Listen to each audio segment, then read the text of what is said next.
কিন্তু আমরাও তো এই ঘরটা তৈরি করার সময় পরিশ্রম দিয়েছি, তুই তো শুধু টাকা পাঠিয়েছিলি, তুই আমাদেরকে এত করে টাকা দিয়ে দে, এত লাখ টাকা করে দিয়ে দে, তোর ঘর ছেড়ে দেবো আমরা। হ্যাঁ। বা ঘরটা হয়েই আছে ইজমালি সম্পত্তির ওপরে, তখন ভাগ বাটোয়ারা হয়নি। আর জাতক বা জাতিকা তিনি তার পরিবারকে অর্থ দিয়ে ভেবেছিলেন যে মন জয় করছেন, কিন্তু তার হয়ে পড়ে আছে ওখানে অঙ্গারক যোগ, এটা হয়ে পড়ে আছে। অবশ্যই এখানে ঝামেলা তো তৈরি হবে। পুরো টাকাটা জ্বলে গেল, ঘরটাও হাতছাড়া হলো, দুঃখী জীবনযাপন চলছে। শুধু দুঃখ এখানে নেই, কিন্তু এখানে তৈরি হয়ে গেছে আক্রোশ, কেননা নিজের ঘাম রক্ত পুড়িয়ে, আয়ু পুড়িয়ে রোজগারটা করেছিল তিনি। হ্যাঁ অবশ্যই। রাহু কিরকম খেলালো দেখলে বিষয়টা।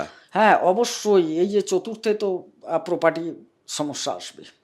এই যে দাম্পত্যের জায়গায় তুমি যেটা তুললে, আমি দাম্পত্যের পাশাপাশি মানসিক জায়গাটাকে একটু দেখতে চাইছি। মানসিক রোগ কি কি ওনার মধ্যে জন্মগ্রহণ করে বসে আছে, তুমি সেই জায়গাটা বলো, ওই প্রকৃত সত্যটা ওনাদেরকে চেনাতে হবে। আমি তাহলে এখানে তো চন্দ্রের অবস্থানটা ধরতেই হবে। অবশ্যই। আচ্ছা, প্রকৃত প্রেমিক বা প্রেমিকা বুঝছে না, তৃতীয় পার্সেন্ট যেন বুঝে তৃতীয় গেছে। পার্সেন্ট বুঝে যাচ্ছে। রাহু প্রেমের জায়গায় আছে মানে তৃতীয় ব্যক্তির শুভ আগমন ঘটার সম্ভাবনা প্রবল।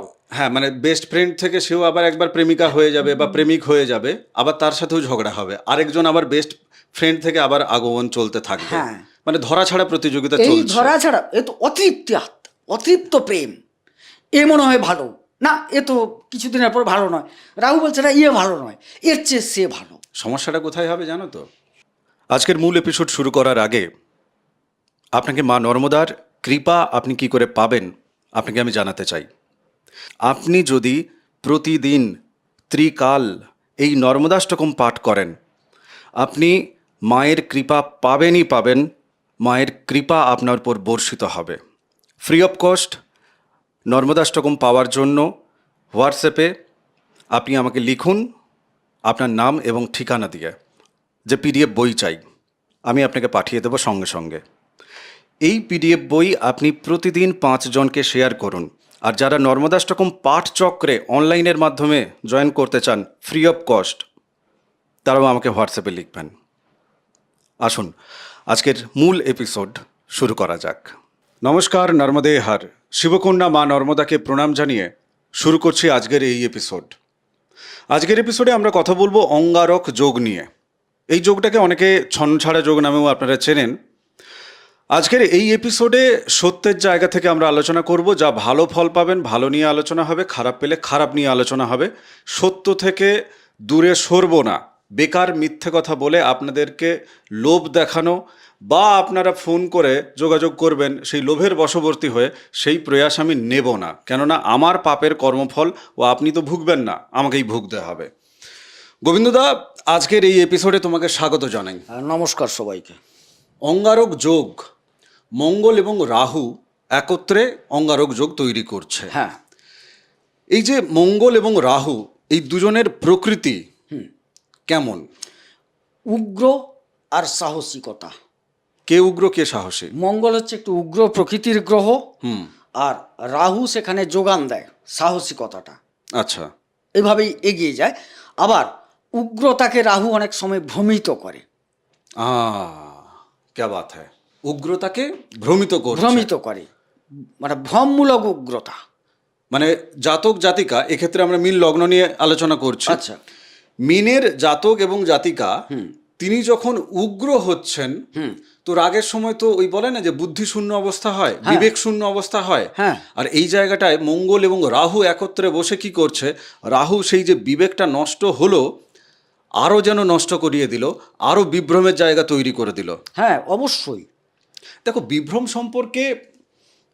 সম্পর্কে আমি যেটা আমার মনে হয় আর কি, আমার জীবনে দেখা থেকে যদি বলতে পারি, বিভ্রম হচ্ছে সেটাই যেটা না অতি সত্য বলে মনে হবে, অতি রিয়েলিস্টিক মনে হবে। অতি রিয়েলিস্টিক মনে হবে। যেমন ধরো, এটা কনটেক্সটের মধ্যে আছেই বলে বলছি আর কি। যেমন ধরো, তুমি আর আমি দুজনে কুয়াশার চাদরের মধ্যে ঢেকে বসে আছি। আমার দৃষ্টি এতটা যাচ্ছে, তোমার দৃষ্টি এতটা আসছে তোমার ওদিক থেকে। তুমিও আমাকে দেখতে পাচ্ছ না, আমিও তোমাকে দেখতে পাচ্ছি না। কিন্তু আমি যে আমার এখান থেকে এতটা দেখতে পাচ্ছি, আমি ভাবছি যে আমি কুয়াশার মধ্যে নেই, কেননা আমি তো আমার থেকে 1 হাত দূর পর্যন্ত দেখতে পাচ্ছি। আমি দেখতে পাচ্ছি যে আমি কুয়াশার মধ্যে নেই, কুয়াশা 1 হাত পরে আছে। আর তুমিও দেখতে পাচ্ছ যে তোমারও 1 হাত পরে যেন কুয়াশা শুরু হয়েছে। বাট আমি কিন্তু তোমাকে দেখতে পাচ্ছি না, এরও তো সত্য। তার মানে তুমি কুয়াশায় ঢেকে আছো, আমরা যদি দুজনে মুখামুখি ওই 1 হাত দূরত্বের জায়গাটাকে কমিয়ে ফেলি, ব্যবধানটাকে, তখন তুমি বলছো কি ব্যাপার তুমি এখানে, একদম। আমি তোমাকে বলছি দাদা তুমি এখানে, অথচ কেউ কাউকে দেখতে পাচ্ছিলাম না। তাহলে রাহু এবং মঙ্গলের জায়গায় কোথাও সেই বিভ্রমটা তৈরি হচ্ছে বলে রাগ হচ্ছে, আর রাগ হচ্ছে বলেও বিভ্রম তৈরি হচ্ছে। এই দুটো যেন পরিপূরক। হ্যাঁ, অবশ্যই অবশ্যই। ক্যা বাত হ্যায়। লগ্নে, মিন লগ্নের জাতক জাতিকাদের লগ্নে অর্থাৎ প্রথম হাউসে মঙ্গল এবং রাহু ওনার জন্মছকে বসে আছে। আচ্ছা, যাদের কাছে জন্মছক আছে আপনারা জন্মছক মেলান। জন্মছকে কোথাও না কোথাও আপনার মঙ্গল রাহু একত্রে বসবে, তাহলেই আপনি কিন্তু এই অঙ্গারক যোগের ফলাফল আপনার জীবনে পাচ্ছেন। আর যাদের মঙ্গল এবং রাহু দূরে দূরে বসে আছে তারা জাস্ট জানার জন্য জানুন, কেননা বিবাহ সূত্রে বা সন্তানের ক্ষেত্রে বা পরিচিতদের ক্ষেত্রে বা প্রেমের সূত্রে তার জন্মছকে যদি মঙ্গল রাহু এক জায়গায় বসে থাকে, তাহলে সেও আপনাকে কি দেবে সেটাও কিন্তু আপনি আগে থেকে সচেতন হচ্ছেন। সেই নিরিখে এপিসোড দেখুন। আচ্ছা, প্রথমে লগ্নের জায়গা, লগ্নের জায়গা ভাই দুটো চরিত্র আগে বলে নিই, একদম। না হলে কিন্তু সমস্যা। আলোচনার ক্ষেত্রে আমার দর্শকদেরও বলবো, এই চরিত্র দুটো ভুলে গেলে হবে না। এক হচ্ছে এই যে রাহু, মূল চরিত্র হচ্ছে তার চাওয়া পাওয়া, আচ্ছা, চাহিদা। রাহু মানে একটা চাহিদা, অফুরন্ত চাহিদা, মানে অতৃপ্তি, একটা ব্যাপার। অতৃপ্তি থাকবে পাওয়ার জন্য। বেশ। আর এই মঙ্গল যুক্ত হয়ে গেলে সেই অতৃপ্তিটাকে কি আরো তীব্রতায় নিয়ে যাবে, তীব্রতা, উগ্র ব্যাপার তৈরি উগ্র করে ব্যাপারে দিচ্ছে। চলে যাবে।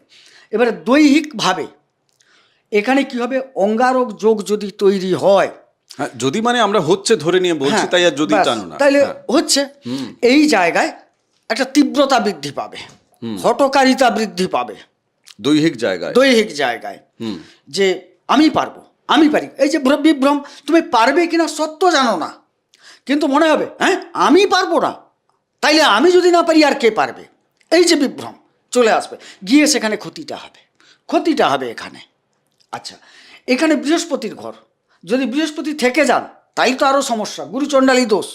না, বৃহস্পতি নেই, আমরা শুধু মঙ্গল এবং রাহু বসে আছে ধরে যাচ্ছি, আলাদা কম্বিনেশন টানার দরকার নেই। আচ্ছা, যাদের মঙ্গল রাহু জন্মছকে আছে তারাই দেখবেন, বা 12টা ঘরের কোথাও না কোথাও আপনারা যোগাযোগ করবেন, ও বাকি তখন বুঝে যাবে। শারীরিক আঘাতপ্রাপ্তি যোগ, আচ্ছা, রক্তপাত যোগ সূচিত করবে, যেহেতু লগ্নে বসে আছে, যেহেতু লগ্নে মঙ্গল। এবং কালপুরুষ চক্রে একটা ধরা হয় একটা মঙ্গলকে বিবাহের বা দাম্পত্যের কারক গ্রহ, সেখানে কিন্তু দাম্পত্যে চিড় আসার সম্ভাবনা। কিভাবে আসবে? ওই যে অতিরিক্ত চাওয়া পাওয়ার অভাব, অতিরিক্ত একটা চাওয়া লালসা রাহু আছে। আর মঙ্গলকে আমরা যে কালপুরুষ চক্রে না দেখবে সবসময় মঙ্গলকে একটা বিবাহের ব্যাপারটাকে ভাবি সবসময়, যেন তার উপরে এই দপ্তরটা চাপানো আছে একটা। যেরকম বিবাহ শুক্র থেকে ভাবা হয়, মেয়েদের বৃহস্পতি থেকে ভাবা হয়, এবার টোটালটা যখন ভাবা হয় মঙ্গলটাকে আগে দেখতে হবে কি অবস্থায় আছে, আমরা বিবেচনা করি। সেই জায়গায় দেখা যাচ্ছে দাম্পত্যে কিছুটা আঘাত আনবে, অতিরিক্ত চাওয়া পাওয়া। এই যে যাদের আছে তাদের চাওয়া পাওয়াটা অতিরিক্ত। হ্যাঁ, আমি এই জায়গাটায় আসতে চাইছিলাম, কেননা অনেক জ্যোতিষী আছে, এই আপনারাও এই মগজমারির সম্মুখীন হয়েছেন কেউ না কেউ, মানে যারা 12 ঘাটে জল খেতে বাধ্য হয়েছেন, তারা বাধ্য হয়েছেন, ফিস দিয়েছেন, প্রতিকার নিয়েছেন, ওইভাবেই ঠকেছেন। জ্যোতিষী কি করে, যার জন্মছকে এই মঙ্গল আর রাহু আছে তাকে তেল মারছে, কেন জানে তো যে তাকে তেল না মারলে তো তাকে প্রতিকারটা বেচা যাবে না। আচ্ছা আচ্ছা, যার জন্মছকে মঙ্গল রাহু লগ্নে বসে আছে তাকে বলছে না না আপনি উদার, আপনার কোনো চাওয়া পাওয়া নেই, আপনি একদম মাথা ঠান্ডা করা মানুষ, আপনাকে 3 দিন ধরে খেতে দেয়নি, তো আপনি চেঁচাবেন না তো কি করবেন, আপনি তো চিৎকার করছেন, ও তো আপনার নিজেকে রক্ষা করার জন্য চিৎকার করছেন। দেখো, এই যে মিথ্যা, এই যে ছল চাতুরি, আমি আমার পাপের ভাগ তো কেউ নেবেন না আপনারা, যেটা শুরুতে বললাম। তা আমি তো সত্যি কথাই বলবো, যার জন্মছকে আছে তার শুনতে খারাপ লাগলেও ভাই বাস্তব এটা, যে আপনার মধ্যেই কিন্তু রাহু অতৃপ্ততা তৈরি করছে। ঠিক আপনাকে হতে হবে না, ঠিক হতে হবে মঙ্গলকে, ঠিক হতে হবে রাহুকে। দোষ আপনি পাচ্ছেন, কিন্তু ডাক্তার হিসেবে আমাকে তো রোগ চিহ্নিতকরণ করতে হবে। তো আপনাকে তাহলে রাহুর প্রতিকার, মঙ্গলের প্রতিকার কেন দিয়েছিল? যদি না আপনি অতৃপ্ত থাকেন, যদি না আপনার মধ্যে দোষ ত্রুটি থাকে, তো আপনি কেন প্রতিকারটা ধারণ করবেন নিজের টাকা পয়সা খরচা করে? সেই জ্যোতিষীকে কেন জিজ্ঞাসা করেননি? তো আমার এখানে খারাপ লেগে লাভ নেই। আপনি বরং চ্যানেল সাবস্ক্রাইব করুন, কেননা যা আপনি উন্মোচিত হয়নি, যা ওই রাহুর মতোই অন্ধকারাচ্ছন্ন অবস্থায় আপনি পড়ে আছেন, আমি তো প্রদীপ, মা নর্মদার নাম নিয়ে আমি আলো জ্বালানোর চেষ্টাই করবই আমি দাদা। তাতে ওনারা যোগাযোগ করবেন কি করবেন না, ও ওনারা নিজেরা জানেন। এই যে দাম্পত্যের জায়গায় তুমি যেটা তুললে, আমি দাম্পত্যের পাশাপাশি মানসিক জায়গাটাকে একটু দেখতে চাইছি। মানসিক রোগ কি কি ওনার মধ্যে জন্মগ্রহণ করে বসে আছে, তুমি সেই জায়গাটা বলো। ওই প্রকৃত সত্যটা ওনাদেরকে চেনাতে হবে। আমি তাহলে এখানে তো চন্দ্রের অবস্থানটা ধরতেই হবে। অবশ্যই। আচ্ছা, চন্দ্র রাহু গ্রহণ যোগ আসে, সম্পর্ক ভালো নয়। মঙ্গল চন্দ্রতেও কিছু কিছু ক্ষেত্রে খারাপ যোগ আসে। এই জায়গায় মানসিকভাবে ওনারা কিন্তু বিভ্রান্ত থাকবেন, মানসিকভাবে বিধ্বস্ত হবেন, মানসিক দিক ঠিক থাকবে না।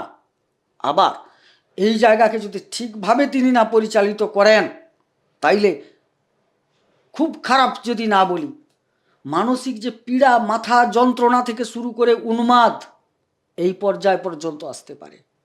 এবার সেটা জীবনের কোন বয়সে আসবে, হ্যাঁ, সেটা আপনার দশা অন্তর্দশার উপর ডিপেন্ড করছে। আমার নিজের চোখে দেখা। এবার আপনারা বলবেন যে এত এপিসোডে আপনি বলেন আপনার চোখে দেখা, তো আপনি কত দেখেছেন? আমি তো দেখছি আপনাদের জন্মছক, সেই জন্মছক তো আমাদের কাছে আছে। আমি তো সমাজ দেখছি। বহু লোকজন ফোন করেন তারা বুকিং নেবেন বলে, কিন্তু তারপরে শেষ পর্যন্ত তারা আর বুকিং নিয়েও উঠতে পারেন না। আর যাদের এই লগ্নে রাহু মঙ্গল আছে, ও তো যোগাযোগ করবে ঠিক কথা, কিন্তু বুকিং নিয়ে উঠতে পারবে না, কাঁচকলা। কেন বলুন তো? রাহু আপনাকে প্রতিকার নিতে দেবে না। রাহু আপনাকে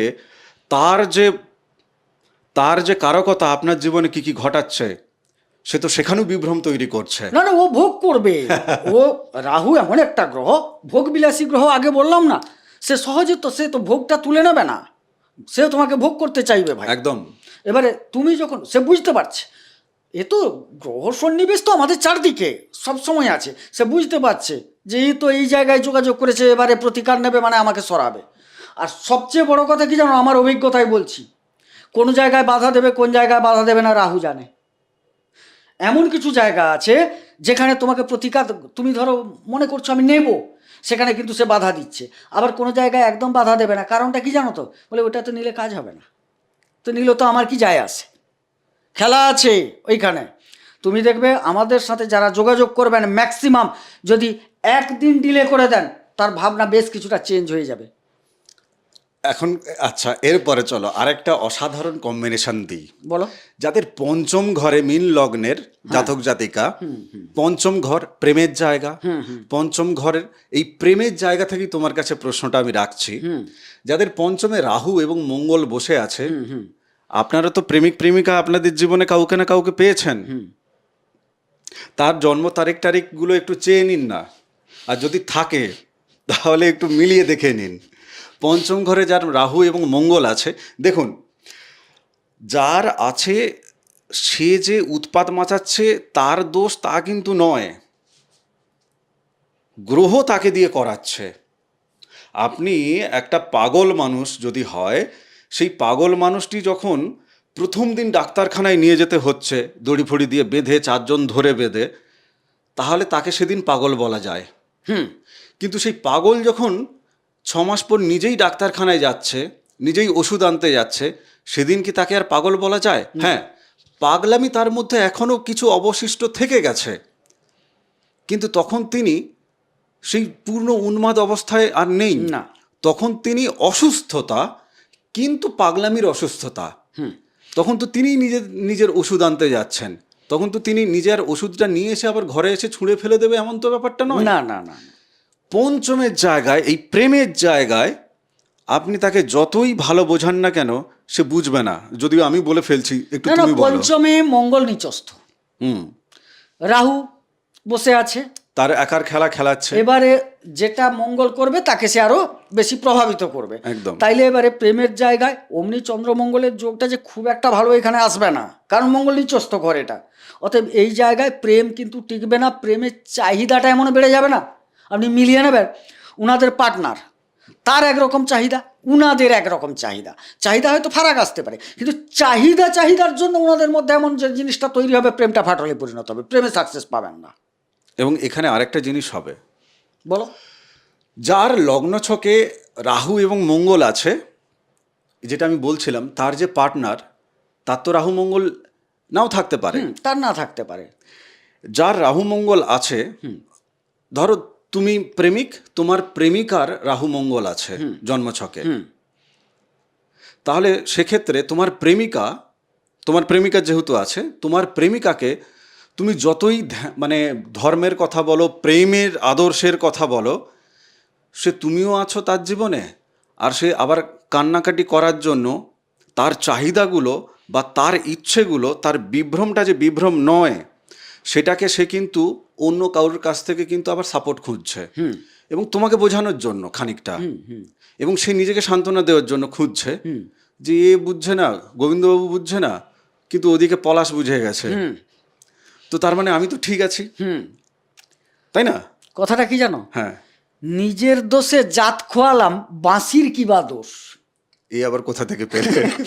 মানে আমি আমার নিজের গুণে আমার গুণাবলী দিয়ে আমি জাত খোয়াচ্ছি, হ্যাঁ, কিন্তু বাঁশিকে দোষারোপ করছি, তুমিই দোষী, ব্যাপারটা এরকম তো।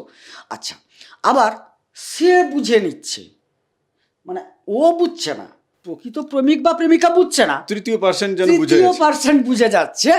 রাহু প্রেমের জায়গায় আছে, মানে তৃতীয় ব্যক্তির শুভ আগমন ঘটার সম্ভাবনা প্রবল। হ্যাঁ, মানে বেস্ট ফ্রেন্ড থেকে সেও আবার একবার প্রেমিকা হয়ে যাবে বা প্রেমিক হয়ে যাবে, আবার তার সাথেও ঝগড়া হবে, আরেকজন আবার বেস্ট ফ্রেন্ড থেকে আবার আগমন চলতে থাকবে। হ্যাঁ। মানে ধরা ছাড়া প্রতিযোগিতা এই চলছে। ধরা ছাড়া এ তো অতৃপ্ত প্রেম, এ মনে হয় ভালো না, এ তো কিছুদিনের পর ভালো নয়, রাহু বলছে না ইয়ে ভালো নয়, এর চেয়ে সে ভালো। সমস্যাটা কোথায় হবে জানো তো? সমস্যাটা হবে, দুজনেই কিন্তু দুজনকে প্রচণ্ডভাবে চায়। একজনের চাওয়াটা আচ্ছন্নহীনতায়, আরেকজনের চাওয়াটা কিন্তু আচ্ছন্ন অবস্থায়। আচ্ছন্নহীনতা কার?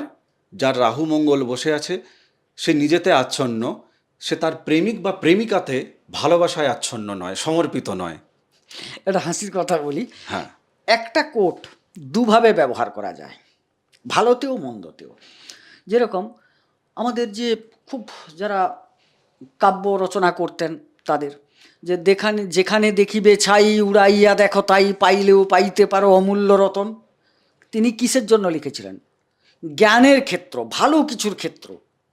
এরই জন্য তো এই লাইনটা লেখা, যে যেখানেই দেখবে তুমি সন্ধান করো, ভালো কিছু পাবে, পেতেও পারো, খুঁজো, এক জায়গায় না হলে আর এক জায়গায় পাবে। কিন্তু তার একটা অপব্যাখ্যা হয়ে, জানো তো, এই যে প্রেমের ক্ষেত্রটা, এরাও সেই একই জিনিস, থিওরিটা খুঁজে বেড়াচ্ছে, যেখানে দেখিবে ছাই উড়াইয়া দেখো তাই, পাইলেও পাইতে পারো অমূল্য রতন, অপব্যাখ্যায় যাচ্ছে। সব থেকে স্যাড পার্ট হচ্ছে দাদা, যে সামলাচ্ছে ওই মানুষটিকে, যে সামলাচ্ছে, সে বারবার ক্ষতবিক্ষত হচ্ছে। অবশ্যই। আমি শেষ করি, সে বারবার ক্ষতবিক্ষত হচ্ছে। আচ্ছা, যাকে সামলানো হচ্ছে, যার রাহু মঙ্গল নিজের জন্মছকে আছে, সেও কিন্তু রিয়েলাইজেশন করছে হ্যাঁ, যে ওকে আমি অনেক উৎপীড়ন দিচ্ছি, কিন্তু আমি নিজেকে থামাতে পারছি না। আবার এই রিয়েলাইজেশনের পরেও যার জন্মছকে রাহু মঙ্গল ওই পঞ্চমে আছে, তিনি প্রেমের ক্ষেত্রে কিন্তু তর্ক করতেও ছাড়বে না, ইড়ে তর্ক করে জিততে হবে তাকে, জিততে হবে, মিথ্যাচার করে হলেও জিততে হবে তাকে। হ্যাঁ, এইখানে রাহু মঙ্গল মানে কি? আমার হিম্মত, আমার জোশ, আমি অহমিকা, আমিত্ব যার মধ্যে প্রকাশ পাবে, এবং যেটাই ধ্বংসের মূল কারণ হবে। আজকের এপিসোডে এই যে অঙ্গারক যোগ নিয়ে আমরা কথা বলছি, ত্রুটিপূর্ণ আমরা সবাই, আমিও ত্রুটিযুক্ত আমরা সবাই, আমিও ত্রুটিযুক্ত, আমার মধ্যেও ত্রুটি আছে, গোবিন্দদার মধ্যেও আছে, তুমি কি নেই বলবে? অবশ্যই প্রত্যেকের মধ্যে আছে, আপনাদের মধ্যেও আছে। কিন্তু এই যে জীবন মৃত্যুর খেলায় আপনি পেয়েছেন মীন লগ্ন, একদম কালপুরুষ রাশিচক্রের দ্বাদশতম জায়গা। আমি অন্যান্য এপিসোডেও এই কথা বলেছি। অনেক সুযোগ আছে এই জীবনে মোক্ষ লাভ করার, আর এই পৃথিবীতে আসতে হবে না, এই জন্ম মৃত্যুর মধ্যে আসতে হবে না, সেই জায়গা কিন্তু আছে, সম্ভাবনা আছে, ঈশ্বরীয় কৃপা আছে। ঈশ্বর হাত বাড়িয়ে রেখেছেন, এক কথায় তুলে ঈশ্বর নেওয়া হাত যায়। বাড়িয়ে রেখেছেন, একদম অ্যাপ্রোপ্রিয়েট বলছো তুমি। হ্যাঁ, ঈশ্বর হাত বাড়িয়ে রেখেছেন। ঘটনা হচ্ছে এই যে অতৃপ্তি, এ কিন্তু প্রাণ কেড়ে নেয়, হ্যাঁ, অবশ্যই। প্রাণ কেড়ে নেয়। এইটা খুব একটা জ্বলন্ত কথা বলছো তুমি, জ্বলন্ত কথা বলছো। আমি জীবন থেকে বলছি, আমি তোমার মতো জ্যোতিষশাস্ত্র জানি না। যারা প্রোগ্রাম দেখছেন তারাও অনেকে জ্যোতিষশাস্ত্র জানেন, এবং আমার থেকেও বেশি জানেন তারা, কেন তাদের যখন কমেন্ট দেখি আমি সেই জায়গা থেকে বলছি, অনেকে আমার থেকেও বেশি জানেন। আমি জীবন থেকে যা দেখেছি, প্রাণ কেড়ে নেয় দাদা।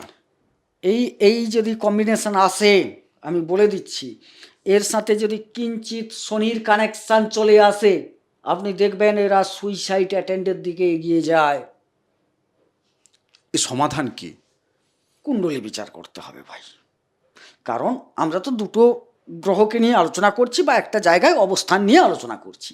এবারে অনেক ভালো মন্দ গ্রহ তো পুরো রাশিচক্র জুড়ে আছে, তাদের কার দৃষ্টি কতটা আছে, কে কোন ভাব থেকে আছে, এই যে রাহু বা মঙ্গল, এরা কোন ভাবে আছেন। ভাব বলতে এখানে অনেক ভাব আছে, একটা হচ্ছে এটা তো পঞ্চম ভাব, প্রেমের জায়গা ইত্যাদি না, এর শয়ন ভাব, গমন ভাব ইত্যাদি এর আছে, গমনেচ্ছা, হ্যাঁ, বসতি, সব অনেক কিছু ব্যাপার আছে, সেগুলোকে দেখতে হবে। আরও তোমাকে দেখতে হয় কি জানো, এই যে জন্ম চার্টের যিনি অধিকারী, যিনি হোক, তার জন্ম নক্ষত্র কি, তার তিথি কি, যোগ কি, করণ কি। মানে আমি তো শুধু প্রেম নিয়ে ভাববো না, উনার তো শুধু পঞ্চমে বসে আছে এটাও তো নয়, না না, জীবনের তো বাকি দিকগুলোকেও ভাবতে দিকগুলো হবে। আছে। অর্থাৎ যেখানেই বসুক, একটা বিশ্লেষণ করতে হলে একদম শুরু থেকে ভাবতে হবে, জন্ম থেকে। বহু পিতামাতাদের কষ্ট কোথায় জানো তো, এই জায়গাটায়। হুম। তারাও জ্যোতিষ বিদ্যাটাকে দেখেছে এইরকম জায়গা থেকে, এ জ্যোতিষীদেরই দায় নিতে হবে। এ দায় আমি নিচ্ছি না, কেননা আমি আমার এপিসোডে বলিনি এই ধরনের কথা। আমি ওই নাটক করে দায় নিতে পারবো না নিজের ঘাড়ে। আচ্ছা, একটু বলে নি ভাই। না, আচ্ছা, বলো। আমি প্রসঙ্গটাকে ক্লিয়ার করি, আমি কেন প্রসঙ্গ তুলেছি বা কেন এই ধরনের আলোচনা করেছি, ওনাদের কাছে আমাকে বক্তব্যটা রাখতে হবে। নইলে অনেকে আবার বলবে, ও আচ্ছা এই বিষয়টাকে নিয়ে তাহলে সেন্টিমেন্টাল হচ্ছেন। আরে ভাই, সেন্টিমেন্টাল না, যার ছেলে মেয়ে মারা গেছে ঝুলে গিয়ে ওই প্রেমের তাড়নায়, সে তো কৃষ্ণ ছিল না, আর সে রাধাও হতে পারেনি। তার প্রেতাত্মা শান্তি পাবে কি পাবে না সেও আরেক জায়গা। এবং সেই যে ঝুলে মারা গেল না, ওর বংশে আরও যারা জন্মগ্রহণ করবে, ও তো তাদের পূর্বপুরুষ হিসাবে, তাদেরও কিন্তু এই যে মঙ্গলের যে দোষ, যেটা ওই দোষটা কিন্তু লেগে থাকবে। প্রবাহিত, প্রবাহমান হয় এটা, কিঞ্চিত কিঞ্চিত কিঞ্চিত করে চলতে থাকে। আর যারা এই যে সুইসাইড করছে, তুমি আজকাল শ্রাদ্ধ অনুষ্ঠান ঠিকমতো করার জন্য ঠিকঠাক ব্রাহ্মণ কোথায় পাবে বলো তো? দেখো, এই বিষয়গুলো আলাদা, এর সাধ্য শান্তির পদ্ধতি আলাদা, এর প্রকার আলাদা, যাই হোক এটা আলাদা। আমি যেটা বলতে চাইছি, হ্যাঁ, এবার আরও তুমি একটু, বলো। যেহেতু পঞ্চম ঘরটা নিয়ে আলোচনা করছি, বলো, বলো। এটা কিন্তু সন্তানের ঘর, সাফল্যের ঘর। পঞ্চমটা নিয়ে যেরকম প্রেমের ঘর হলো, হ্যাঁ, হ্যাঁ, হ্যাঁ। ওনারা সাফল্য পাবেন না, তো প্রেমেও সাফল্য তো একটা সাফল্য। এবার যেটা উচ্চশিক্ষা পঞ্চম নবম মিলিয়ে আমরা আলোচনা করি, সেক্ষেত্রেও বাধাপ্রাপ্ত হবেন।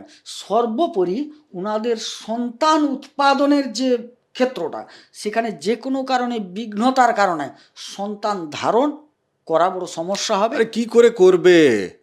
কোন জাতক জাতিকার বারবার তার বডি কাউন্ট বারে একাধিক জনের সাথে প্রেম করতে তার ইচ্ছা জাগে? যে না পাড়ায় বদনাম হয়ে আছে, যে ও তো ধরো ছাড়ো করে, তারও ভালো লাগে না ধরো ছাড়ো করতে। হ্যাঁ, হ্যাঁ, তারও ভালো লাগে না, তারও ভালো লাগে না ধরো ছাড়ো করতে, কিন্তু ও তো গ্রহ ওকে উৎপাত হ্যাঁ, মাচাচ্ছে। উনি করছেন কথাটা একটা বাহ্যিক ব্যাপার একদম, যে উনিই করছেন, কিন্তু উনি বাধ্য হচ্ছেন, এটা আগে ভাবার দরকার আছে। ও তো রোগ একটা। হ্যাঁ। আমি রুগীকে দোষ দিয়ে কি করব? আমি তো রোগকে নির্মূল করতে হবে। হ্যাঁ। আমি সপ্তমে যাচ্ছি। হ্যাঁ, হ্যাঁ, সপ্তম ঘরে মঙ্গল এবং রাহু সোজা সাপটাভাবে কি কি ফল দেবে তার বিবাহিত জীবন এবং ব্যবসা ক্ষেত্র, দুটো প্রশ্ন তোমার কাছে। বিবাহিত জীবন ভালো যাবে না, দাম্পত্যের সমস্যা হবে, বিবাহিত জীবনে চিড় আসবে, বিবাহিত জীবন এক প্রকার বিচ্ছিন্ন জায়গায় যাবে। এক, উনি যদি আবার দেখা যায় কম্পিউটার রিলেটেড, ইলেকট্রিক রিলেটেড কিছু ব্যবসা করেন, হ্যাঁ, বা কিছু ভূমি কেনা বেচার ব্যবসা করেন, তবুও বলবো ভূমি কেনা বেচার ব্যবসাটা সাবধান। কিন্তু কম্পিউটার রিলেটেড, মোবাইল, ইলেকট্রিক এই জাতীয় যদি ব্যবসাগুলো করেন, আর কিছুটা এই বাড়ি নির্মাণের যে ম্যাটেরিয়ালস সব, তাতে কিন্তু ডেভেলপ করবেন, তাতে ডেভেলপ করবে। হ্যাঁ। আচ্ছা, আমরা কিন্তু মঙ্গল এবং রাহু একত্রে, এরা শুধু দুজনেই বসে আছে এই ধরে আলোচনা করছি। যাদের জন্মছকে মঙ্গল রাহুর সাথে আর কেউ যোগ আছে ও আপনারা বুঝতে পারছেন না, কেননা আমরা তো সেই জায়গায় বলছি না, যোগাযোগ করে নেবেন। আমি মেন কতকগুলো পয়েন্টে যাব সময়ের দিকে খেয়াল রেখে। যাদের ধরো অষ্টমে মঙ্গল রাহু একত্রে বসে আছে, তাদের কি জীবন চলবে? প্রথমত দাম্পত্য ক্ষতিগ্রস্ত হবে। অষ্টমে মঙ্গল রাহু? হ্যাঁ, কেন জিজ্ঞেস করে দিলে আমি উত্তর না দিয়ে কেন দিচ্ছি। তো অবশ্যই, আমার তো অবাক লাগছে, কেননা তোমার মীন লগ্নে সপ্তমপতি তো বুধের ঘর, তাহলে অষ্টমে মঙ্গল বসে থাকলে তো হলোটা কি? আচ্ছা, ভৌমটা ভাই কি যোগে হয়, কোথায় বসলে? ও আচ্ছা, হ্যাঁ, তোমার যে ভৌম এপিসোড করেছো, বুঝে গেছি এবার। যারা ভৌমের এপিসোড দেখেননি তারা দেখে নেবেন। মঙ্গল অষ্টমে মানে ভৌমে চলে গেল, ভৌম মানে দাম্পত্যের উপর প্রভাব, ঠিক। এক, আর রাহু তাতে অক্সিজেন জোগালো, তার মানে দাম্পত্যটা গেল। আচ্ছা, এবারে উন্নতি কোথায় হবে? একটা খারাপ বললাম, ভালোটা বলি। দূরবর্তী কোনো ক্ষেত্রে যদি ওনারা যোগাযোগ করেন, সেখানে কিন্তু একটা ডেভেলপমেন্ট যোগ দেখা যায়। মানে কিসের জন্য যোগাযোগ করবে? বিয়ের জন্য না, কর্মক্ষেত্রের জন্য, কোনো উপার্জনের জন্য যদি যোগাযোগ করেন, এবং সেটা যদি রাহু রিলেটেড বিষয়টা হয় আরো ভালো। অষ্টমের রাহু মানে বিদেশ নিয়ে যায়, বিদেশ সংক্রান্ত বিষয়ে জড়িয়ে দেয়, এক্ষেত্রে কিন্তু একটা জিনিস কন্ডিশনটা মানতে হবে। কি? এই রাহুকে নবতারা চক্রের একটা শুভ তারায় বসতে হবে। বেশ, তুমি আমাকে দ্বাদশের জায়গায় বলো, দ্বাদশে রাহু মঙ্গল মোক্ষ লাভ দেবে? শেষ করে দিলে তো। মানে একে তো রাহু মঙ্গল অঙ্গারক, হ্যাঁ। রাহু কিঞ্চিত ভালো হলেও আবার রাহু শনিতে শ্রাপিত, তাহলে ঘটনাটা শেষের দিকে যাচ্ছে। কিন্তু না, এখানে শনিরও আনন্দময় ঘর, রাহুরও আনন্দময় ঘর, কথাটা খুব বুঝবে। যেরকম দূরবর্তী স্থল ডেভেলপ করবে, সেরকম আধ্যাত্মিক ক্ষেত্রে যদি নেহাত মঙ্গল একটু ডিস্টার্ব করবে, না হলে কিন্তু উভয়েই চাইবে একটু আধ্যাত্মিকতার দিকে যেতে। তার মানে এক্ষেত্রে রাহু সেও কিন্তু আধ্যাত্মিক দিকে ওনার গতিটাকে ত্বরান্বিত করবে। হ্যাঁ, এইখানে কি হচ্ছে, শনির নিজস্ব ঘর দ্বাদশ, শনি একটু না আধ্যাত্মিক না, তুমি ফলটুকু বলো, বুঝে হ্যাঁ, গেছি। অবশ্যই শনিকে সাপোর্ট করবে মূলত, যেহেতু একসাথে বসে গেছে। মঙ্গলকেও সাপোর্ট করবে, কিন্তু শনির সাপোর্টটা এখানে বেশি হয়ে যাবে, তার নিজের ঘর। মঙ্গলের তো আর নিজের ঘর নয়, মানে আধ্যাত্মিক দিকে যাচ্ছে, সোজা কথা। হ্যাঁ, অত হ্যাঁ, জটিলতা, একদম। এক কথা, এক কম্বিনেশন চারবার শুনে লাভ নেই। ব্যাস। জেল যাত্রা বলো বা এই ধরনের যে বিষয়গুলো থাকে, হ্যাঁ, হ্যাঁ, রাহু কি সেই রকম জায়গা দিয়ে দেবে ওখানে? শুধু রাহু মঙ্গল আছে, তুমি শনি ফনি টেনো না আচ্ছা, কিন্তু। হ্যাঁ, এখানে বেশ কিছুটা সম্ভাবনা আছে জেল যাত্রার, মানে একদিকে আধ্যাত্মিক দিকে যাবে, আবার জেল যাত্রাও যাবে। আধ্যাত্মিক দিকটা অন্য কারণে বললাম, তুমি তো কম্বিনেশনটাকে ভাঙতে না বলছো না। না, তুমি শনিকে ধরছো কেন? না, শনিকে ছেড়ে দাও। হ্যাঁ, ওখানে জেল যাত্রার যোগ আসবে। কেন? তিনটে গ্রহ এমন লোকজন পাবো কোথায় আমি? এবার দেখা গেল শনির জায়গায় ওখানে বৃহস্পতি গিয়ে বসে আছে, সে তখন কম্বিনেশন চেঞ্জ হয়ে জড়িয়ে যাবে। আমরা তো আজকে শুধু অঙ্গারক নিয়ে বলছি। এখানে মঙ্গল আধ্যাত্মিকতার দিকে যাবে না, যেহেতু রাহু তাকে সাপোর্ট করবে না। মানে যেহেতু ওখানে শনি নেই, শনি বাদ দিয়ে একদম ক্লিয়ার কাট বলছো যে একদম একদম দাম্পত্যের সমস্যা আসবে। হ্যাঁ, এক, আর আধ্যাত্মিকতাকে কিছুটা ধাক্কা দেবে, ওখানে এতটা এগাবে না, এগোবে না। আর জেল যাত্রার জায়গাটাও থাকছে। হ্যাঁ, হাসপাতাল যেতে হতে পারে। আচ্ছা, মানে যদি হাসপাতাল চলে যায় তাহলে জেল যাচ্ছে না। যে কোনো একটা, সাধারণত দেখা যায় হ্যাঁ, যে কোনো একটা ঘটনাকে বেশি করে। দেখো, এখানে তিনটে খারাপ ঘটনা ঘটার সম্ভাবনা, দাম্পত্য, জেল যাত্রা, আর এদিকে হাসপাতাল। একসাথে সবগুলো তো ঘটবে না। না, দেখা গেল দাম্পত্যের সমস্যায় জেল যাত্রা ঘটতে পারে, দাম্পত্যের সমস্যায় মারামারি হলো, হাসপাতাল যেতে হলো।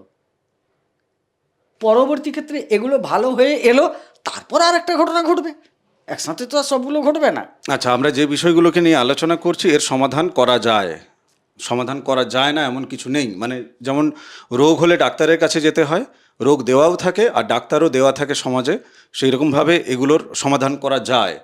কিন্তু যিনি জাতক জাতিকা তার যদি জন্মছকে থাকে, তার কারণেই কিন্তু তার জীবনে এই বিড়ম্বনাগুলো আসছে।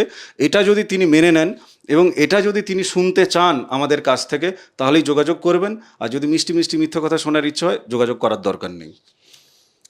চতুর্থে, আমি কি ভুল বলছি? না ঠিক, আপনি কি বলছেন বলুন। চতুর্থে মঙ্গল রাহু একত্রে বসে আছে। পারিবারিক জায়গায় উনি কেমন আচরণ করছেন? ভালো না। মানে উনি পরিবারে অশান্তি তৈরি করছেন। উনার জন্যই অশান্তি তৈরি হবে, অশান্তির মূল কারক হবে ওই জায়গাটায়। কিভাবে উনি অশান্তি তৈরি প্রথমত এখানে করবেন? ভৌম এবং তার সাথে আবার অঙ্গারক, দুটো জিনিস ঘটে যাচ্ছে। কিভাবে কি করছেন উনি সেটা উনার তো উগ্রতা, বলবেন। উনার উগ্রতা ওনাকে ভুগিয়ে দেবে। পরিবারের মানুষজন উনার উগ্রতায় অতিষ্ঠ হয়ে পড়বেন, উনার আচরণে অতিষ্ঠ হয়ে পড়বেন, উনার বুদ্ধি যেসব ক্ষেত্রে প্রয়োগ করবেন সেখানে অতিষ্ঠ হয়ে পড়বেন, বাক্য কটু হয়ে যাবে। মানে অথচ জাতক জাতিকা তিনি নিজেই বলবেন আমি কি এমন করছি যে আমাকে ঘিরেই এত অশান্তি, আমি বাড়ি ফিরলেই ইত্যাদি ইত্যাদি, ধর আমি এই বাড়িতে থাকবো না। হতেই পারে, ওটা তো ছাড়বে তো। এই অশান্তি থেকে সকলেই যখন তার প্রতি বিরক্ত বা বোধ করবে, সে তখন নিজে কি বলবে, হোক আমার জন্যই অশান্তি, তো আমি চলে যাচ্ছি। পারিবারিক অশান্তি এবং বাড়ি তাকে ছাড়তে হবে, বাড়ি ছাড়তে হবে কিছু দিনের জন্য বলে। ও আমি যে বলবো যে না, কারণ একটা নির্দিষ্ট পিরিয়ড তো এগুলো অ্যাক্টিভ থাকে, বাড়ি ছাড়তে হবে। এবার তুমি একটা জিনিস ভেবে দেখো, কোনো একটি ছেলের তার ওই চতুর্থে মঙ্গল রাহু যোগ হয়ে পড়ে আছে, তাকে তো ঘর ছাড়তে হবে। না, এবার সে বেটা দেখা গেল বিয়ে করেছে, তারপরে যখন ঘরটা ছাড়তে হচ্ছে, কার দোষ হবে? মেয়েটির। আবার কোনো মেয়ের ধরো তার চতুর্থে অঙ্গারক যোগ হয়ে পড়ে আছে, ছেলেটির কিন্তু অঙ্গারক যোগ ছিল না চতুর্থে, তাহলে এক যাত্রায় কি পৃথক ফল হয়? হবে না তো। না, একই নৌকায় থাকলে ডুবলে তো ডুবতে হবে। বড় যে তুমি সাঁতার জানো বাঁচবে, যে সাঁতার জানে না সে মরবে। আমি এই সিচুয়েশনও দেখেছি দাদা। পারিবারিক জায়গা থেকে অশান্তি কিন্তু চলছিল আগে থেকে, ঠিক আছে, তার নিজের কারণেই, তার কটু বাক্যের কারণেই, তার বিহেভের কারণে ইত্যাদি ইত্যাদি, তাকে করাচ্ছে গ্রহ। এইটা বারবার মনে রাখবেন, তাহলে আপনার মধ্যে না এ তৈরি হবে না যে আমাকে দোষ দিচ্ছে, আমার আপনাকে দোষ দিয়ে করবোটা কি আমি।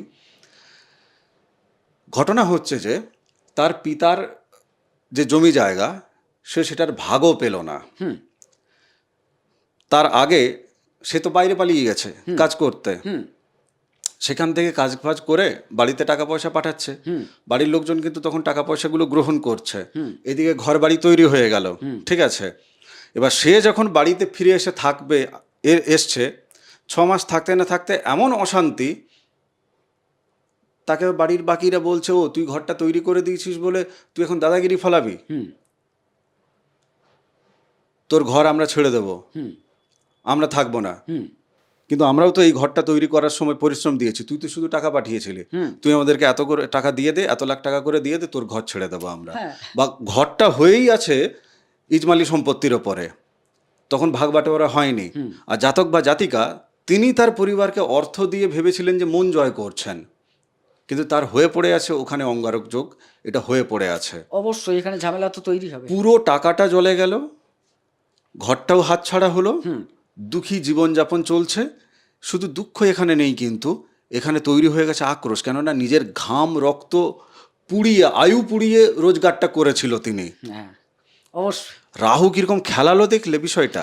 হ্যাঁ অবশ্যই, এই যে চতুর্থে তো প্রপার্টি সমস্যা আসবে, চতুর্থে প্রপার্টি সমস্যা আসবে, মায়ের শরীর স্বাস্থ্যের সমস্যা প্রচুর আসবে, পরিবারের সাথে সমস্যা আসবে, দাম্পত্যে সমস্যা আসবে। এমনকি আরেকটু সচেতন করি, এই জায়গায় যদি অঙ্গারোগ হয়ে যায়, স্নাতক স্তর পর্যন্ত যারা পড়াশোনা করছেন তাদের পড়াশোনায় বিঘ্নতা আসবে। মানে গ্র্যাজুয়েশন পর্যন্ত? হ্যাঁ হ্যাঁ, মানে পড়াশোনা যাবে না ঠিক মতো নাকি? সমস্যা হবে, সমস্যা হবে। হ্যাঁ। যাই হোক, আজকের এপিসোডে আমরা এখানেই বিরাম দিচ্ছি। আপনাদের বাকি যে ঘরগুলো নিয়ে আমরা আলোচনা করলাম না, ওখানে যদি মঙ্গল রাহু একত্রে বসে থাকে, প্রথম কথা রাহু তো আপনাকে যোগাযোগ করতে দেবে না আমাদের সাথে, দেবে না। কিন্তু আপনি যদি ইচ্ছা শক্তিতে ভর করে যোগাযোগ করে ফেলেন, তারপরেও যে প্রতিকার আপনার ভাগ্যে জুটবে এও কিন্তু না। দেখবেন প্রতিজ্ঞা নিয়ে যখন কথা বলবেন, আমি এদিক থেকে তো আপনাকে নিয়ম শোনাবো, কেননা এ তো আধ্যাত্মিক প্রতিকার। সেখানে কৃপা পেতে গেলে তো আপনাকে নিয়মের মধ্যে ঢুকতে হবে। আপনি তখন নিয়মের জায়গাতেও কিন্তু কাঁচকলা। আপনার মনে হয় "হ্যাঁ, আমি টাকা দেবো, প্রতিকার নেব, নিয়ম পালন করব"। যাই হোক, অন্তত জীবনের কাহানিটা জানতে পারবেন, সত্যটা জানতে পারবেন, উপলব্ধি হবে। ইচ্ছা শক্তিতে ভর করে যদি যোগাযোগ করে উঠতে পারেন, আপনার জীবনে মোটামুটি কিছুটা হলেও কুয়াশা পরিষ্কার হবে, এবং রাহুর খেলা আপনার জীবনে কি করে ঘটেছে গোবিন্দদা আপনাকে বুঝিয়ে দেবে ভালোভাবে। বাকি আপনি জানেন, আর আপনার ইষ্ট দেবদেবী জানেন, বাকিটা আপনি জানেন। তপভূমি নর্মদা, মা নর্মদার মাহাত্ম্য কথা 365 এপিসোড আছে, আপনি অবশ্যই শুনুন। রাগগোসা করবেন না, জন্মছকে আপনারই আছে। আমাকে তো বলতে হবে সত্যি কথা, কোথাও তো একটা সত্যি কথা শুনবেন আপনি। বাকি তো চারপাশে আপনি আচ্ছা চলুন টেস্ট করে নিন। আমাদের এখানে গোবিন্দদার সাথে যোগাযোগ করার আগে আপনি অন্য কোনো একটা জ্যোতিষীকে দেখিয়ে নিন। উনি যদি আপনার দোষ ধরে, তাহলে আমি 50% অফার দেবো আপনাকে। শর্ত একটা, উনি যে আপনাকে ফোনে ফোনে বলেছেন বা আপনি চেম্বারে গিয়েছিলেন, ওর কল রেকর্ডের ওই ছোট্ট ক্লিপটুকু আমাকে পাঠাবেন যে আপনারই দোষ ধরছেন উনি। এত সোজা না, এই সমাজে আমিও থাকি, আর যুগটা কলিকাল। আর আমার মাথার উপরে আমার মা নর্মদা আছেন, ভোলে বাবা আছেন, বুঝতে পেরেছেন? চ্যানেল সাবস্ক্রাইব করুন, অনেকে সাবস্ক্রাইব করছেন না। ভালো থাকুন, সুস্থ থাকুন, ভক্তির পথে থাকুন। নমস্কার, নর্মদে হার। নমস্কার, নর্মদে।